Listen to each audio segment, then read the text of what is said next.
think Lovemark is the highest evolved brand you can imagine. A brand that is built on trust, respect, legacy, reputation, value, and then it evolves by adding mystery, sensuality, intimacy.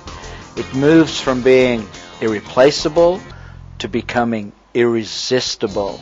Wow. And it's a brand that creates not loyalty for a reason, but loyalty beyond reason. Okay. Give me an example, or a couple of examples of that. One that's very familiar with me, because I was just listening to it a few minutes ago, is the Apple iPod. Now, you look at an MP3 player, pretty much they all do the same things. Some are cheaper than others, some carry more songs than others, but the iPod has 75% market share. Why? Because it's irresistible. It's a Lovemark, not just a brand.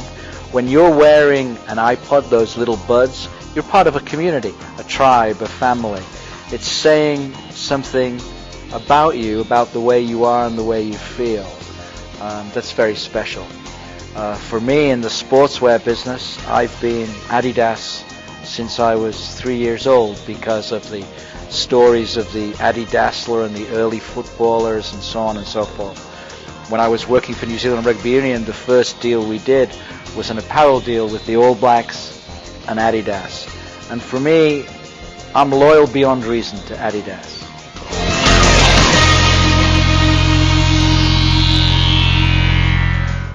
Do you have to be born as a Lovemark, or you can transform an ordinary brand into a Lovemark? I think all brands must aim to become a Lovemark because that's where the money is. The only reason why brands were invented was to create a higher margin, to create higher profit. And what you've got now is a commodity trap where brands are fighting on price and value and benefits and so on. To get out of that commodity trap, every brand needs to go on that Lovemark journey because that's where the price premium is. What would you say are the 2 or 3 key drivers to turn a brand into a Lovemark? I think the first thing you've got to do is you've got to be able to give up control of the brand. Most companies are control freaks. They're management bureaucratic freaks, and they do everything by data and by research, and they're driven to control, command, and own the brand. That's not the way forward. Consumers have the power today, not brands.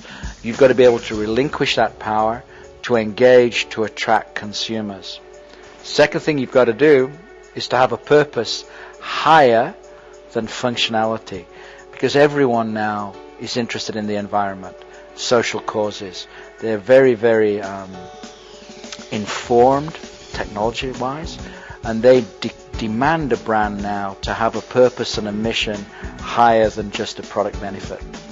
It's like adding values to the brand other than the plain functionality. Absolutely. You've got to stand for something or you fall for everything.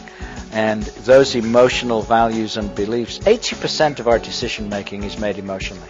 Okay. 80%, right? We're driven by emotion, and yet most brands are still marketed rationally on price or benefit. And consumers are just going, no, you can't interrupt me, you can't yell at me, you've got to attract and engage me.